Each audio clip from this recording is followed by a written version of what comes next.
नाम है आपका? मैं डॉक्टर राजीव सिंह भदौरिया हूँ। इस समय झांसी में एडिशनल सीएमओ के पद पर कार्यरत हूँ। और सर, जैसे कि होली उत्सव आ रहा है, जी, पूरा देश, पूरा झांसी होली के रंग में रंगारंग होगा। और ख़ास तौर से पहले तो शुभकामनाएं। और सर, जैसे कि होली पर अधिकतर देखा जाता है, होलिका जब जलती हैं तो कुछ जलने की भी केसेस आते हैं, और उसमें रंग भी कई केमिकल ख़राब आते हैं। उस कारण क्या बचाव है जनता के लिए? पहले तो सभी को होली की हार्दिक शुभकामनाएं हैं। सब अच्छी तरीके से होली को सेलिब्रेट करें।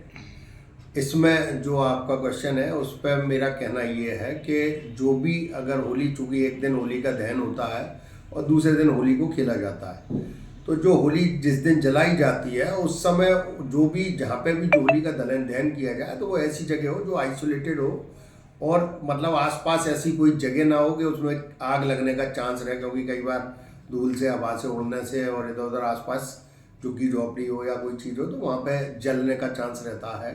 तो उसको बचा के ऐसी जगह पे उसको जलाने का काम किया जाए जहाँ से कि अपन को कोई ऐसा नुकसान ना हो, क्योंकि उसमें आर्थिक नुकसान या किसी को इंजरी, बर्न के चांसेस भी रहते हैं, उसको बचाना है।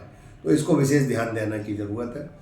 और इसके अलावा उसके नेक्स्ट दिन अपने को होली खेली जाती है। तो होली खेलने का पर्पज़ ये है कि एक दूसरे को रंग लगाना है, और शुरू से ये अपने उसमें होता रहा है, अपने धर्म में और अपने उसमें, तो उसको किया जाए, परंतु उसमें कीचड़ से, गंदी चीज़ों से, धूल मिट्टी से या ऐसे ऐसे गुलाल और रंग को यूज़ ना करें जिनमें कि केमिकल्स हों और जो अपने शरीर को, चेहरे को, स्किन को नुकसान करें।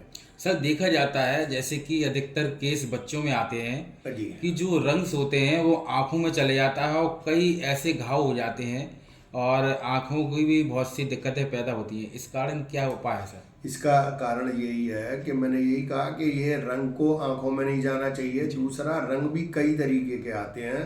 तो अगर अपन रंग खरीदते हैं या गुलाल खरीदते हैं तो ऐसा खरीदें जो स्टैंडर्ड कंपनी के हों, जिसमें कोई भी ऐसा केमिकल ना हो जो नुकसान करे, क्योंकि हर तरीके के गुलाल और घर में आजकल बनते हैं और लोग बाग उसका उपयोग करते हैं और वो सही नहीं होते हैं, जिससे अपने शरीर में, आंखों में तो कर ही सकते हैं, प्लस शरीर की स्किन पर भी वो रिएक्शन करते हैं, छूटते नहीं है। कई बार स्किन की एलर्जी हो जाती है, स्किन को प्रॉब्लम करती है। तो इन सब चीज़ों को तो बचा के ही होली को अपने को खेलना है, और उसको बहुत ही अच्छे तरीके से खेलना है जिससे को सबको अच्छा भी लगे और कोई ऐसा शारीरिक और वैसा नुकसान ना हो जो अपने को बने। आखिरी सवाल सर, जी कि दर्शक देख रहे हैं, जनता जुड़ी है आपसे, जी।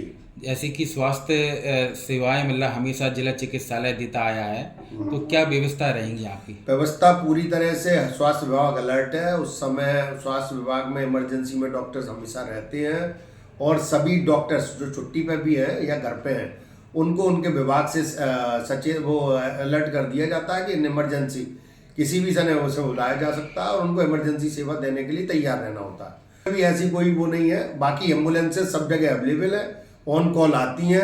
अगर किसी के संग कोई ट्रेजेडी हो जाती है तुरंत एम्बुलेंस को कॉल करें और नज़दीकी अस्पताल में जाएं, उसको पूरी तरीके से निःशुल्क इलाज मिलेगा और उनका पूरा ध्यान रखा जाएगा।